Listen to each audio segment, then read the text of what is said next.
Hello everybody. So welcome back to my channel, or welcome if it's your first time. That's always my opening. Happy you found this video, as I have had really good feedback on my last Tudor video where I mentioned I'm selling my entire collection. And I didn't have this one with me back then.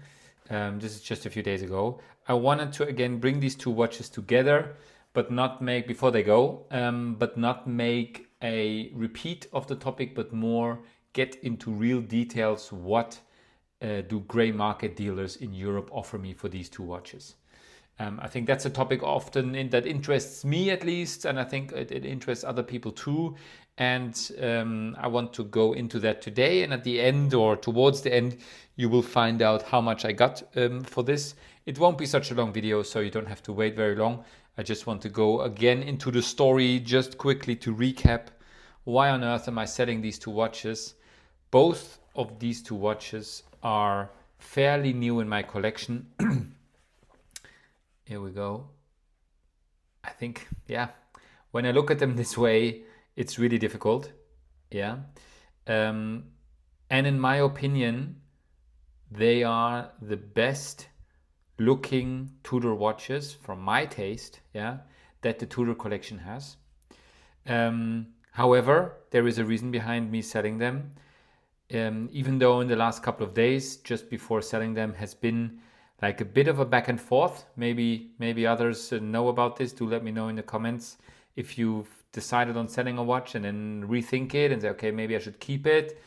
Because in the end of the day, I buy all my watches from my AD, or this one in the case from a boutique. So I pay pretty much full retail. And you take a pretty big hit, on Tudor nowadays. So it's really, you have to be careful what you do when you buy from the AD, even though I will always buy my watches from the AD. But it's difficult when you sell them and you sell them very quickly.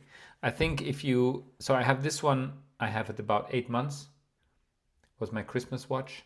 And this one I have more or less 1 year almost. I got it on a holiday just when it got released in September 2024. And now it's August, so it's almost a year.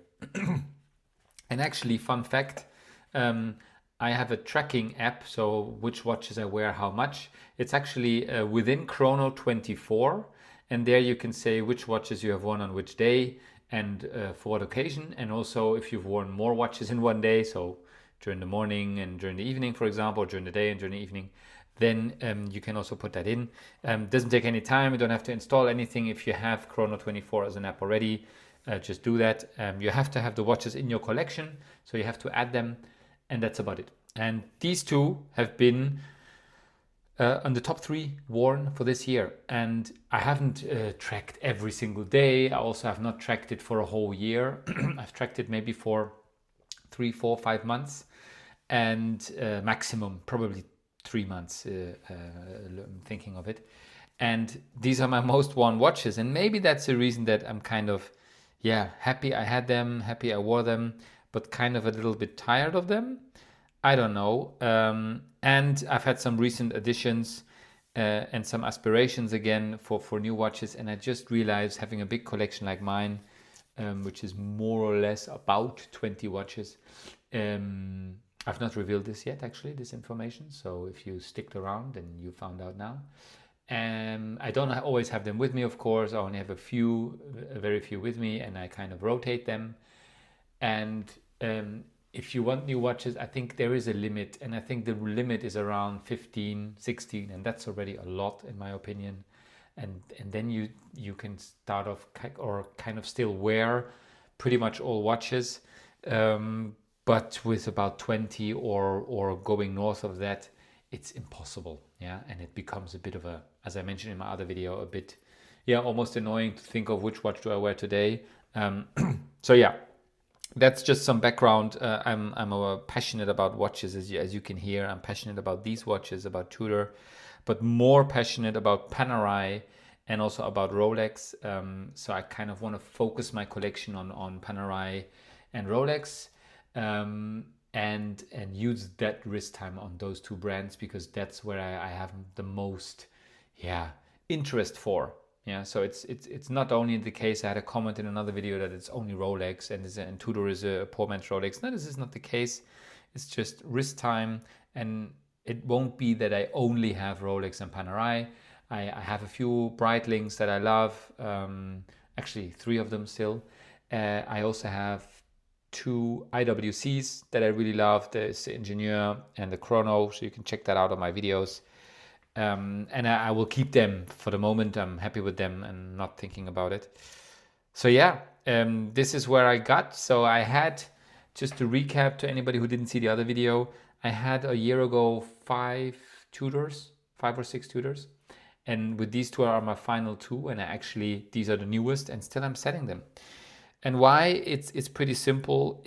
Is what I said earlier. I'm not wearing them, or I don't want to wear them when I have the option of wearing, for example, the Daytona or a Panerai, compared to this one is a chronograph.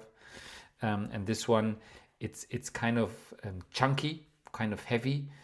Also Panerai is, I know, but for the watch, this is a steel watch, sporty watch. I'm expecting, or I have the option of wearing a Submariner or a GMT Master, and that's then kind of, I would prefer that rather than wearing this that day. I have worn this a lot on travels because then I don't worry so much. I actually never put a GMT Pepsi or something for traveling, because it just, yeah, you never know where you're landing on a holiday. And yeah, so I still stand by what I said, that these, in my opinion, are the 2 most beautiful of the standard collection Tudors. However, they have become too standard for me. So blue, white, and red and blue. I think it's really beautiful. But I think if I will ever have a Tudor again, it will most likely be one of the daring colors. So it's a complete contrast to any Rolex I have or any Breitling or anything like this. I really want this contrast in my collection, and now I think these are too similar to my Rolex watches actually, and I'm thinking of, at some point down the line, getting the Chrono with the Tiffany blue or Miami blue, I think it's called. I think that could be a watch that interests me because it's cool summer color and it's very, very different, but it's the same watch. I love this design. I love this watch. It also has that kind of Jubilee bracelet. And maybe like this Lagoon blue from the 54, but the 54 is just too small for me, so probably I won't get that at some point. So they will probably do some other daring colors, daring models in the future, and that's when I might think about it again. For now, they're just too similar, and yeah, I like to kind of mix up the collection a little bit. So yeah, now let's get to the point. What do I get from a gray market dealers? Within Europe, yeah, this is important. I think in the US it's a little bit different maybe, but within Europe, it's pretty straightforward. If you buy a Tudor at full retail or almost full retail, maybe you get a couple of €100 off, like I got with this one. I didn't pay completely full retail, just a little bit off, but not very much. And yeah, I made a video a few months ago where I talk about, are watches a good investment? And I of course they are not, but it's just a kind of a topic that I looked at. And back then I already said, like, you will lose between 30 and 40% on Breitling, Panerai and Tudors, or IWC also, if you want to sell.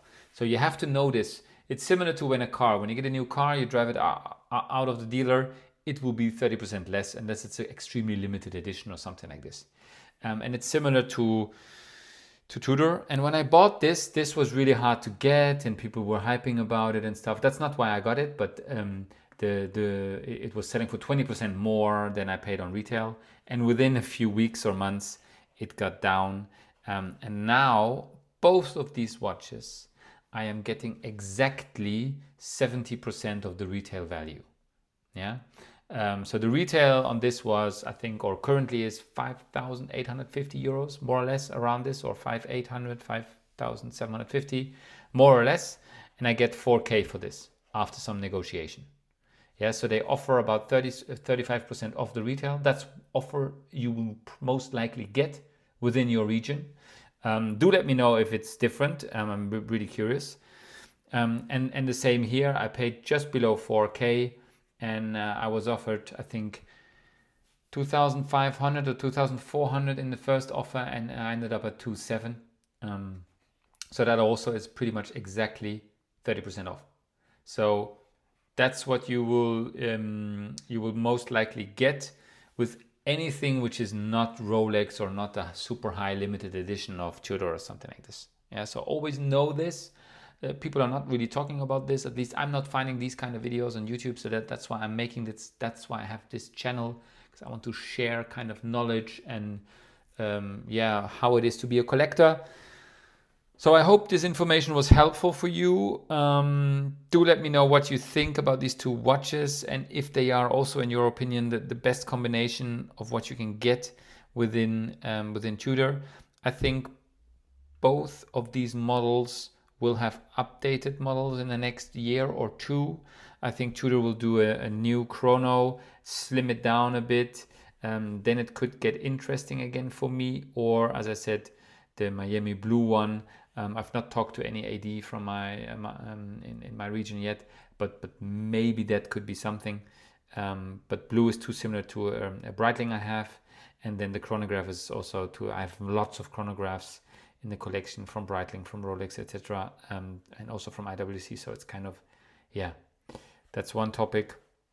And also it's quite heavy on the wrist. I'll put it quickly on my wrist so that you have, in case you didn't see another video, I made quite a few ones of this. You can see my unboxing of this one almost a year ago, my thoughts back then and my thoughts now. So I still think it's beautiful. It's just, it doesn't have to do with taste, just have to do with not enough wrist time, and already got a lot of wrist time. 18.5 centimeters is my wrist size. This watch is a 41 millimeter, and beautiful watch. I am having second thoughts, I must say. I must admit. That's also why I make videos, to kind of reflect, look at it, how the perspective, talk about it, kind of share my thoughts, and that kind of helps me process. So it's been really helpful talking about this. And this is also a really nice watch. I'm just looking at it aside from the camera. And this is, I believe, also a 41. It's a bit more chunky. The bracelet is a bit more chunky. But it's very, very nice. And I actually, when I bought this, just before I sold the same watch with the black dial. And I also took the 30% hit. So I took, pretty big losses on these sales. But that's part of collecting. Watches are not a good investment, as I said in my other video. Except you're selling very specific Rolex watches, then you do normally make some money. But I've never made any money really on a watch. I've broken even sometimes, but most of the time I lose. But it's part of the journey, I think. It's part of learning how to be a collector, or what collector you want to be. And these two watches have been really great to wear. But I think, if I don't change my mind in the next couple of days, they will be shipped early next week. I'm processing a little bit because I have the offers. I have ready to say, okay. The dealer is a nice local dealer who said, I'll give you a few days to think about it. You don't have to do it now. If I would get more money from them and lose less, so to speak, I would have done it already. I'm just kind of thinking, am I really willing to part ways for that loss? Because if you sell directly to another collector, another watch enthusiast, then you will probably make about 10% more. So more or less I could get 4,400, 4,500 for this instead of 4,000 euros from the dealer.